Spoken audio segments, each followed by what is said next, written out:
كل جائزة أوسكار ونوبل جولك بردويتي واتا جولك عقلة إسا خدي محمد سلمان قريته بو ديني إبراهيمي الناس لك أعطيه هذه الأرض للنهر المصري إلى نهر الفرات العظيم إيران إيويد إسا بيت خاودي تشكي أتومي تنها كرد زرنمندي يكما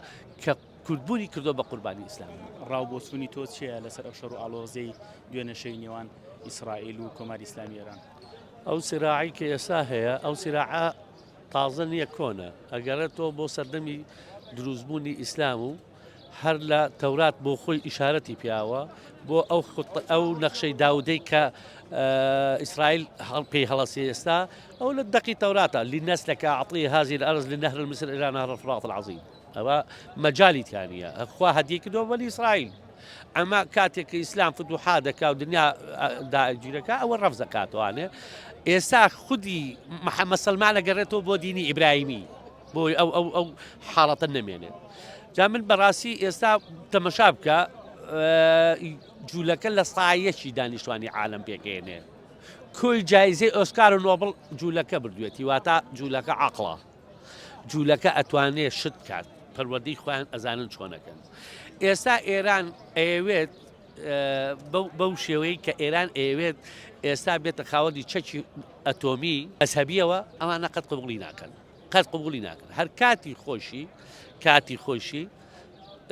شای ئێران کە نەفیەکرێ نمایندەکەی ئینگلیز پێڵێ چییە قەلەق و بێتاقەتی ئەڵێ نا هێندەم زانکۆ دروست کردووە کە ڕۆژێک دێ ئێوە دەرپەڕێنن لە وڵاتە هەویش بە پێکەنینەوە پێڵێ ئەڵێ حەوزەی قوممان بۆ دروست کردوین کە ئەو حەوزەیە هەموو ڕیسەکانی تۆ کاتەوە بەخوری بیلفیعل ڕیسەکانی کردەوە بەخوری هەر خومەینیش بشای ئێرانی دەرپەڕان ئەمە حاڵەتەیە یعنی تۆ ئیمڕۆ لە کۆمەلگایە باشترین ئێستا تۆ تەماشاکەی بڕۆ لە خەڵک پرسیار کە بڵێ ئیمامی عەلی چەند کوڕی هەڵێن حەسەن و حوسێین نازانن عمەری هەیە بەکری هەیە عوسمانی هەیە عەبدوڵڵای هەیە موحسینی هەیە بۆ حەسەن و بەس حوسێنیش بارزە لەبەرەوەی کاتێ فەتحی ئێرانەکرێ کچیکی سرادرێ بە حوسێن دەوڵەتی سەفەوی لەسەر ئەساسی عەلەویەت دامەزرێت ئالێرەوەیە ئەمان دروزە بن ئەینا خۆ مەوزوعەکەی سا کەسیش کە